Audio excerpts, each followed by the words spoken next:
Welcome to NEXTGames, a guide to Ninja series. Here in episode 31, we'll be going over where the newly released Empyrean plus 3 gear fits into Ninja's gear sets. I'll also be doing a gear set recap video soon, recapping all of the gear sets I've covered in the last 30 episodes. So Empyrean plus 3 is actually extremely useful in several of Ninja's endgame sets, so it looks like the long wait for it was worth it. I'll address each of the 5 pieces as well as the newly released earrings and where they each excel. First, let's talk about the head. The first stats you will notice is that we receive a double attack bonus of 13% when Inin is active, and we have a dual wield plus 7 stat on this piece. Now sadly, neither of these stats end up making this piece rise to the top in TP gear sets, but they do boost our overall DPS if the piece is being worn for other reasons. Let's go ahead and talk about what those reasons could be. First, this has replaced Kendatsuba Jinpachi plus 1 for our accuracy set. That piece had 50 accuracy with 47 dexterity for a total boost of 85. And this new MP head is going to give us a boost of 61 accuracy and 41 dexterity for a total boost of 91. This increases our total possible accuracy by 6.5. And while most don't have a set for it, the ranged accuracy of this set is also the best in slot now. In regards to weapon skill sets, if you have Inin up, this will be your new best in slot option for Metsu, Kamu, and Ku in trust buffed situations. And unless you have max Naomi gear, this is going to be the best in slot even when Inin isn't up. It also can be best in slot in cap situations if you have Inin up and are using Blade Kamu. Now, the massive boost to magic accuracy would normally make it best in slot, but the Hachiya Hatsuburi plus 3 stays in the lead there due to its magic accuracy received from the ninjutsu skill bonus, as well as the 15 bonus we'll get by using the Hachiya feat. It also falls slightly short of Malignance and Naomi respectively in regards to evasion and magic evasion, being 2 and 4 lower than those sets respectively. Next, let's move on to the body. The critical hit rate plus 8% is a nice bonus for when you are meleeing with it, and the Migawari plus 16 can help Migawari to further lower that threshold in which Migawari activates. But note, this piece needs to be being worn at the time you take the damage in order for it to activate. Now in regards to stats, there is lots of uses in this piece. First, as with the head, we can use this in our accuracy set. Previously, Tatanashi Haramaki plus 1 was the best in slot here, with its boost of 65 accuracy and 34 dex for a total of 90 accuracy. This piece, however, gives us a boost of 64 accuracy and 47 dexterity for a total of 99 accuracy, giving us a boost of 9 in our accuracy set. It also provides, once again, the highest ranged accuracy boost available in this slot, and this time it absolutely eclipses the previous best magic accuracy piece of the Malignant's Body, which only gave us a boost of 50 magic accuracy and 19 intelligence, while this piece provides a massive 64 magic accuracy and 36 intelligence, beating the previous best piece by 14 magic accuracy and 17 intelligence, a dramatic difference. This is a most needed boost to Ninja's magic accuracy set, and should help in landing those enfeebles on the more difficult targets these days. It's also once again behind Malignance and Naomi in regards to evasion and magic evasion, being 7 evasion lower and 10 magic evasion lower. But its massive boost of 74 attack brings it into contention for some weapon skill set situations. This makes it best in slot in trust buff situations for Blade He, Shun, and Ku. And unless you have your Naomi gear at rank 15 to 20 or higher, it's going to also be best in slot for Metsu, Ten, and Kamu in these trust situations. Next, let's move on to hands. Now the first thing you're going to notice is the amazing boost in stats to elemental ninjutsu damage, magic burst damage, and fute damage. Now, I was very hopeful when first seeing the plus 2 version of this piece, but sadly it showed a noticeable drop in my normal magic burst damage when I worked it into my set. I believe this is because magic burst damage stat has become such a common stat, and it's on so much gear that it's almost always capped now anyway in your magic burst set. And with the lack of magic attack bonus on this piece, it ends up making it worse than the Naomi gloves in my test. Now, I do not expect the 2% increase in elemental damage and the 5 intelligence boost to make this the new best, so I'm sorry to say that from a magic burst standpoint, this piece should only be used when Fute is active.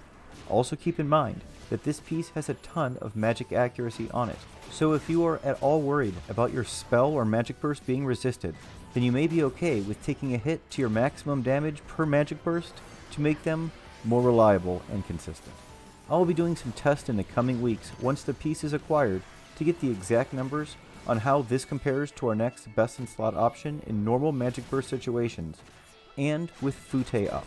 Now this piece also rises to the top once again when it comes to our accuracy set. Our previous best option was Tatnashi Goat +1, which gave an accuracy boost of 61 and a dexterity boost of 50. This gave us a total accuracy boost of 98. However, this new piece gives us an accuracy boost of 62 and a dexterity boost of 55, for a total boost of 103, a boost of 5 over our current best in this slot. It's also, once again, our best ranged accuracy option that we can go with in the hand slot. In addition to that, we can also now have another huge boost to our magic accuracy. Previously, with the Malignance gloves, we had a boost of 50 magic accuracy and 11 intelligence. Here, we have a boost of 62 magic accuracy and 27 intelligence, with another massive increase of 12 magic accuracy and 16 intelligence over the previous best. Now, keep in mind that it has 1 less evasion and 9 less magic evasion than Malignance or Naomi, so there is a slight drawback there. Now let's go ahead and look at the weapon skill sets. In a trust situation, this is now the best option to use for Blade Shun. In addition to that, unless you have rank 25 Naomi gloves, it's the best option in trust situations for Blade Metsu. Now let's go ahead and move on to the legs, which has a great number of uses. First, let's go ahead and talk about its boost to your counter rate of 18% when Yonin is up. This can be very useful when tanking, and paired with some of the other great countering options Ninja now has available, this creates some pretty awesome sets for tanking groups of mobs that I'll go into in a future episode. Now the usefulness of the legs doesn't stop there, as once again, this piece is our best in slot option for accuracy. Previously, we had the Tatnashi Hate +1 with an accuracy boost of 60 and a dexterity boost of 10, which gave us a total boost of 67, while our new piece has a boost of 63 accuracy as well as a boost of 33 katana skill for a total boost of 89 accuracy, which is a massive 22 accuracy boost over our previous best. We also have, once again, our best in slot option for ranged accuracy, and magic accuracy once again is also in play here, with our previous best only offering 50 magic accuracy and 26 intelligence, and this new piece now giving us 63 magic accuracy and 45 intelligence, for another huge boost of 13 magic accuracy and 19 intelligence over the previous magic accuracy set best in slot option. Like the previous options, keep in mind that it's 2 evasion and 15 magic evasion behind Malignance and Naomi gear, and it's sadly not as useful as some of the other pieces when it comes to weapon skill sets, due to the sheer number of solid weapon skill leg pieces there are out there, but it has become best in slot in a trust situation when using Blade Coup. This brings us to our final piece of armor, which is the feet, which previously were the only real useful piece of Empyrean armor that you can acquire. This was due to the added shadow that this gives you while wearing it when casting Utsesami. In addition to that, it has critical parry on it, which is actually incorrect and is translated correctly to tactical parry, which will boost the amount of TP you receive to 66 for each parry that you do. Now, they didn't boost this piece's base stats by quite as much as the others, but they did give it a massive 12% weapon skill damage boost that will come in handy and into play in our weapon skill sets. First, let's talk about accuracy. As the previous 4 pieces did, this beats our previous best of the Tatnashi Tsunade +1, which gave us an accuracy boost of 60 and a dexterity boost of 29, for a total of 81. However, this new piece gives us an accuracy boost of 60 paired with a 39 boost to dexterity for a total of 89. This gives us a total boost of 8 accuracy over our previous best. Now, in regards to magic accuracy, you would think its 60 magic accuracy would be enough to beat the next best in slot option, but its lack of intelligence hurts it, and when compared to the Hattori Kaihan Plus 3 with its 52 magic accuracy, plus its 20 intelligence, and in addition to that, you also have to include that it's going to get a set bonus that will give you an additional 15 magic accuracy. All this, of course, means that the Hattori remains the clear leader in the magic accuracy set, meaning you will Hattori in your magic accuracy set for your head and feet, and Hattori for your body, hands, and legs. As with the other sets, keep in mind that it has 1 less evasion and 15 less magic evasion than Malignant or Nyami. And also, we must talk about where this piece most excels, which is weapon skill sets.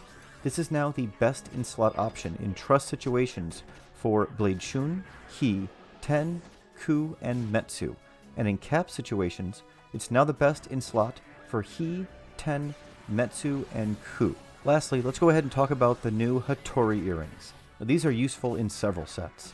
There are 3 qualities to these earrings that drastically change the stats that they give. So I'm going to try and give you an idea of the range of increase that these can offer you, spanning the lowest stats to the highest. First, let's discuss accuracy. Now, the normal quality version will give you a boost of a minimum of 14 accuracy and a maximum of 40 in the plus 2 version when factoring in the dexterity. So as long as with the normal quality earring you have one showing a boost of 8 accuracy or more, this is going to be an increase over the previous best option of the mock earring plus 1. Any plus 1 or plus 2 Hattori earring will be your best in-slot option here if you have it. Next, let's move on to magic accuracy. Here we get a boost of anywhere from 6 to 20. Now if you have a plus 1 quality earring or a plus 2 quality earring, this is now going to be your best in-slot option, beating the previous best of 10 magic accuracy. Now let's talk about TP gear sets. The physical damage limit and the store TP gain on this earring make it the best in-slot option if you're in a capped situation. Even if you only have the normal quality version and all you're getting as in regards to a bonus is the physical damage limit boost, that alone is enough to rival the best other options out there in almost every set in regards to overall DPS. Keep in mind though, that when using the normal quality and even the high quality plus 1 version, it's actually increasing your DPS through the increasing of your damage cap. These versions don't actually have a store TP mod on them, so it will be at the sacrifice of a bit of TP gain if you choose to use those in your TP gain sets. Next, trust situations with our TP gear sets. Let's talk about that.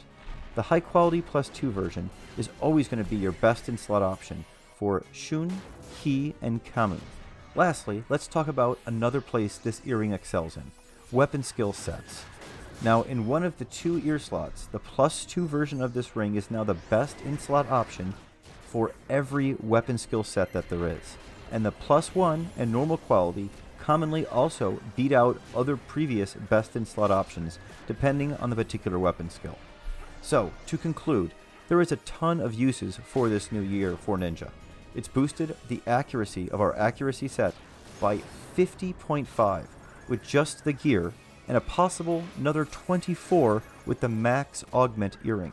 Magic accuracy has also been boosted with this set by a total of 39, and intelligence boosted by an additional 52, with an additional 10 magic accuracy coming if you have the max augment plus 2 Hattori earring.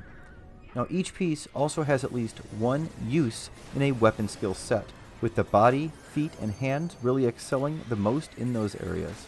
I also want to point out that overall the set has very high base stats, making it so that if you're someone who doesn't change your gear and you always full-time a single set, this is a good set that can be worn full-time, similar to Malignance and Nyami, so if you're struggling to acquire those sets, maybe spend some time getting this one to use in the meantime.